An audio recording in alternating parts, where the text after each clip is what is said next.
All India Radio presents Morning News.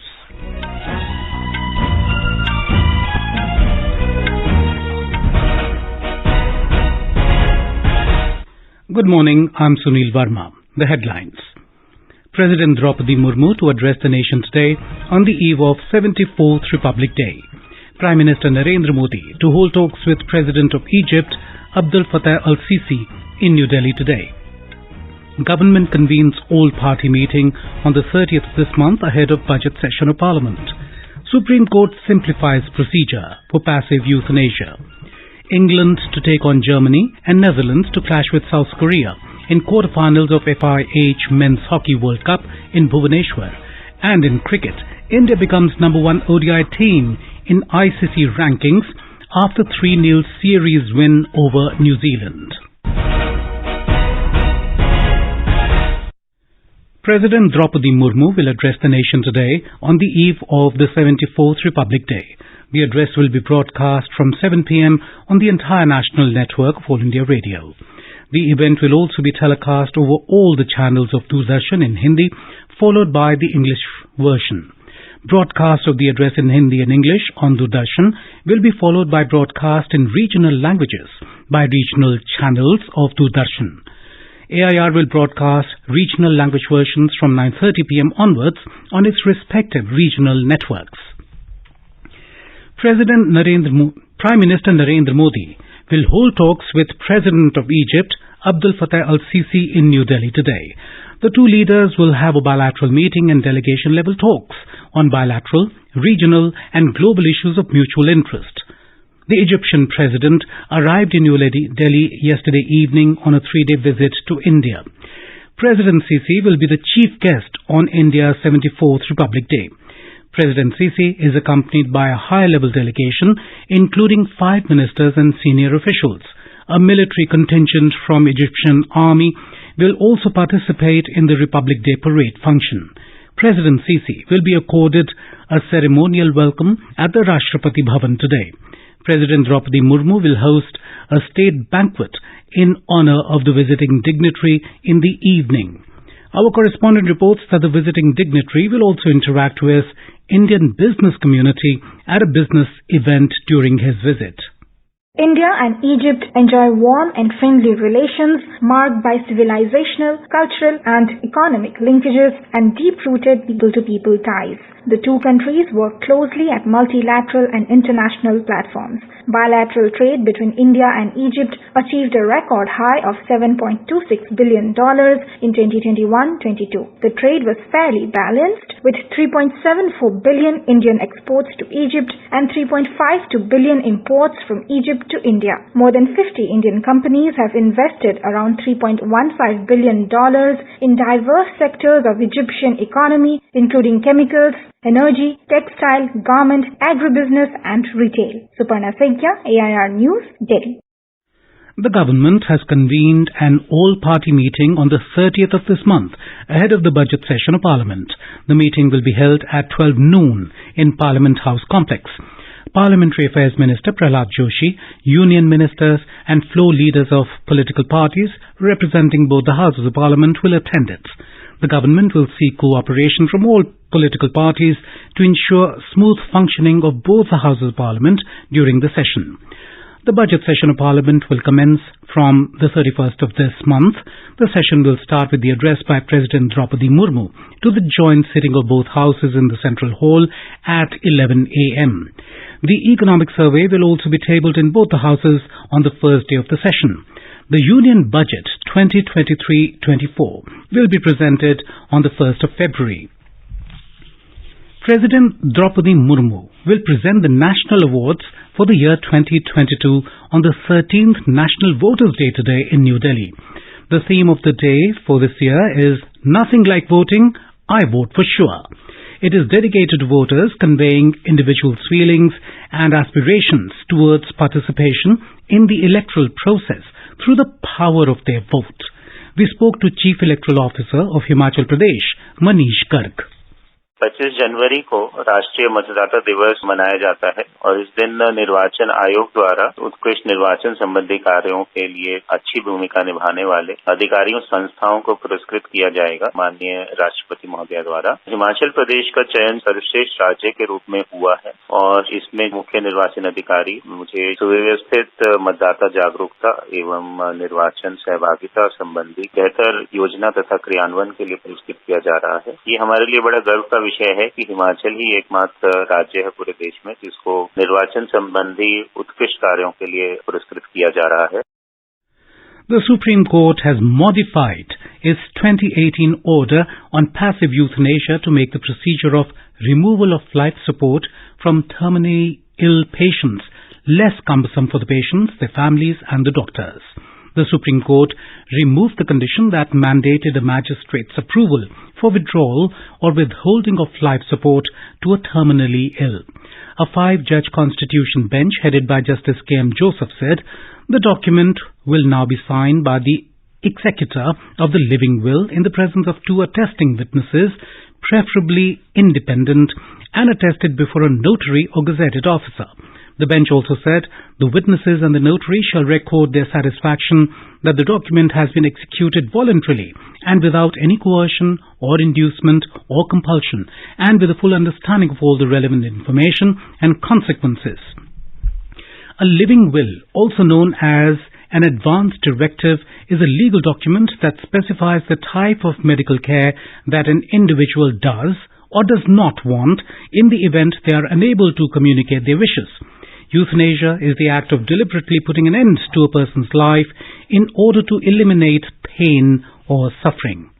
This is All India Radio giving you the news. For quick news updates round the clock, follow us on our Twitter handle at AIR News Alerts. Education Minister Dharmendra Pradhan has informed that over 38 lakh students have registered for Pariksha Pe Charcha this year, which is 50% more compared to the previous year. Addressing a press conference in New Delhi, Mr. Pradhan said, out of these students, around 16 lakh are from the state boards from across the country. 27 तारीख को इसकी 6th addition की organise किया जाएगा। 11 बजे तालकोटरा indoor stadium में, पिछले साल जैसे इस बार भी इसको किया जाएगा। प्रधानमंत्री जी अपने पूरे कामकाज के अंदर इतनी व्यस्तता के अंदर देश की नई पीढ़ी को तैयार करने में भी अपने समय निकाल रहे हैं। As a guardian, as a parent और एज ए मेंटोर उन्होंने परीक्षा पे चर्चा को खुद लीड करने का काम किया। Pariksha Pe Charcha is an annual event being held every year since 2018. Prime Minister Narendra Modi conceptualized Pariksha Pe Charcha, a unique interactive program wherein students, parents and teachers across the nation and also from overseas interact with him. In Uttarakhand, many places including Dehradun is receiving heavy rainfall since last night. According to Met Department, heavy snowfall is likely to occur at isolated places in Dehradun, Uttarkashi, Chamoli and Pithoragarh districts. Rain also lashed Dehradun, Tehri, Pauri, Nainital, Champawat, Udham Singh Nagar and Haridwar districts. Meanwhile, Northern Railway PRO R.K. Rana said that 17 trains are running late due to fog today.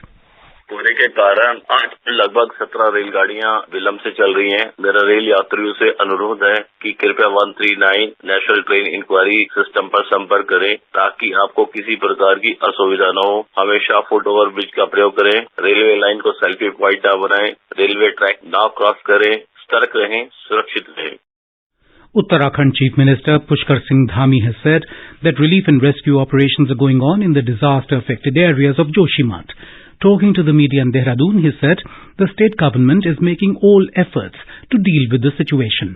Mr. Dhami said Prime Minister Narendra Modi himself is monitoring the entire relief and rescue operations. He said 8 major institutes are engaged in the survey work in Joshimath. Joshimath में जो आपदा आई है उसके लिए जो समुचित प्रबंध हो सकता है, जितनी भी सरकार के द्वारा काम हो सकते हैं, उन सभी कामों को बढ़ाया जा रहा है। माननीय प्रधानमंत्री लगातार स्वयं उसकी मॉनिटरिंग कर रहे हैं। आज 8 संस्थान वहां पर काम कर रहे हैं। एनडीएमए की टीम भी वहां पर लगी हुई है। आगे पुनर्वास की योजना पर भी हम लोग काम कर रहे हैं और मैं साथ ही ये भी कहना चाहता हूं कि जोशीमठ को लेकर एक भ्रम की स्थिति पैदा की गई है। वहां का कामकाज सामान्य रूप से चल रहा है। 4 धाम यात्रा भी 4 महीने के बाद प्रारंभ होने वाली है। The song Natu Natu from India's blockbuster film RRR and 2 documentaries from the country, All That Breathes and The Elephant Whisperers, have made it to the final nominations list at the 95th edition of the Academy Awards. Nominations are all 23 categories were announced in a global live stream yesterday. The Natu Natu song from S.S. Rajamouli's period action film RRR bagged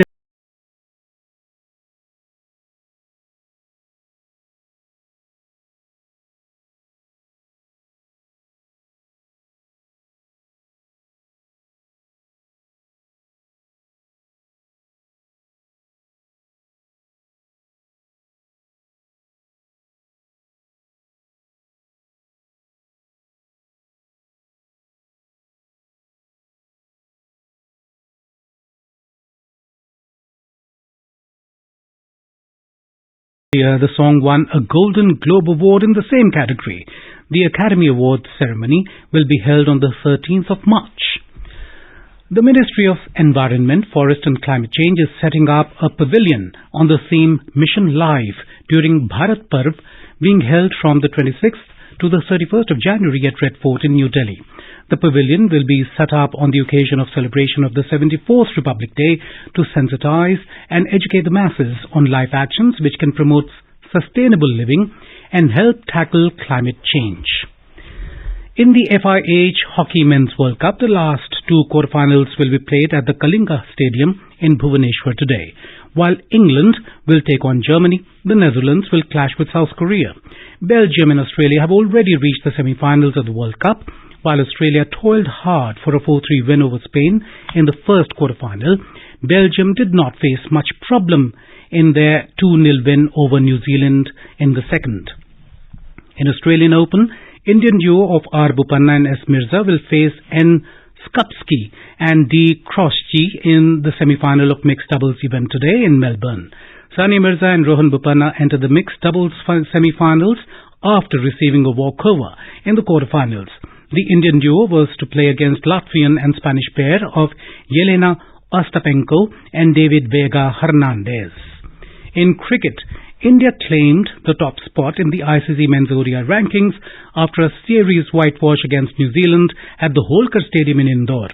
With the 90-run win over Tom Latham's side in the third and final ODI last evening, the men in blue overtook both England and New Zealand to capture the top spot in the ODI rankings with 114 points. Chasing a target of 386 runs, New Zealand were all out for 295 in 41.2 overs.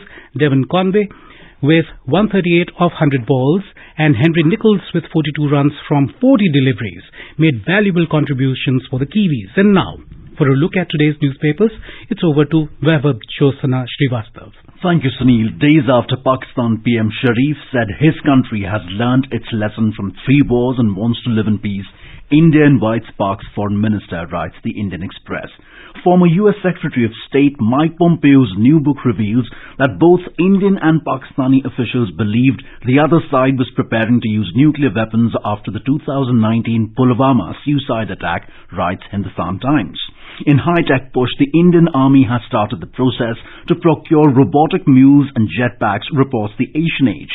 Calling it a tragic start to 2023, the Times of India reports that the US has seen 6 mass killings in 3 weeks, causing 39 deaths. And finally, showing a photograph of vehicles stuck in a jam amid snowfall in Manali, the Tribune reports that Punjab, Haryana and Delhi are likely to have widespread rainfall till Thursday.